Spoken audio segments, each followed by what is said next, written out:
Hi guys, welcome to my channel. So ఈరోజు అయితే ఈజీగా పప్పు ఎలా చేయాలో చూసేద్దాము. 10 మినిట్స్లో రెడీ అయ్యే విధంగా.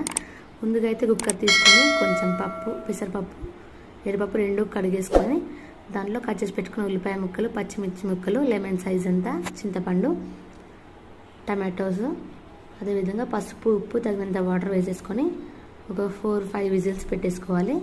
సో పప్పు మంచిగా ఉడికిన తర్వాత ఇలా పప్పు గుత్తో రుబ్బేసుకొని మంచిగా మెత్తగా రుబ్బేసుకున్న తర్వాత అందులోనే కారం, ఉప్పు రెండు కలిపేసుకోవాలి.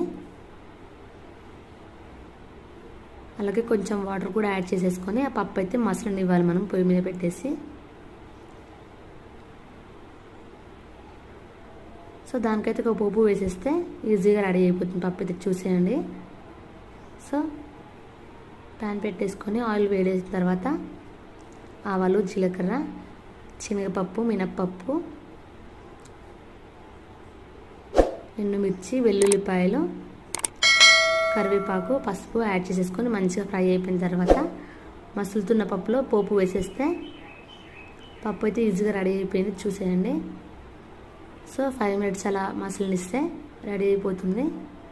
కొంచెం ధనియా పౌడర్ యాడ్ చేసేసుకుంటే సరిపోతుంది, లేదంటే జీలకర్ర మెంతుల పొడి యాడ్ చేసేసుకుంటే సరిపోతుంది. సో లాస్ట్లో ఉంటే కొత్తిమీర కూడా యాడ్ చేసేసుకొని పప్పు అయితే ఈజీగా రెడీ అయిపోయింది. చూసేయండి.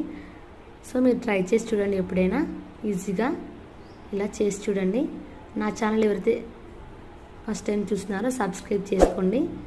నచ్చితే లైక్ చేయండి, షేర్ చేయండి, కామెంట్ చేయండి. So thanks for watching. Subscribe my channel.